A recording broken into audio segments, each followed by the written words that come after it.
Nikolas Motta and Trey Ogden added to November 18th UFC fight. Now we got a 30-year-old and a 34-year-old. Height advantage and reach advantage going to Trey Ogden, who has gone kind of up and down in his UFC career. Lost a pretty boring split decision to Jordan Levitt, but that's a solid guy. Was able to beat Daniel Zellhuber.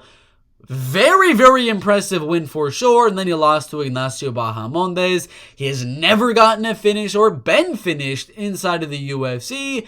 He's obviously going to be the better wrestler, the better grappler than Nikolas Motta. But Nikolas Motta, I mean, he's not been fighting much of wrestlers and grapplers inside of the UFC. It's been Manuel Torres, a striker, Cameron Van Camp, a jiu-jitsu guy, but he didn't really go for any takedowns.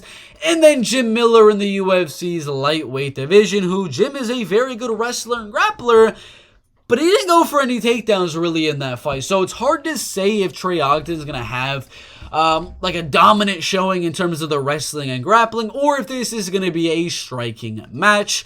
And if it is a striking match, Trey is not a guy that really gets finished. None of his wins coming by knockout, none of his losses coming by knockout as well. And we know a guy like Nikolas Motta is coming for that finish. 9 knockout wins, 4 knockout losses. Not a lot of fights going to a decision, but I think this is going to be the one. Trey has a solid chin. I do believe if he does get rocked, he's just going to try to wrestle. He's going to try to grapple. He's going to try to clinch. So, should be a fun fight on the feet. I believe Trey is going to have some good kicks on his arsenal. Leg kicks, body kicks, all that type of stuff.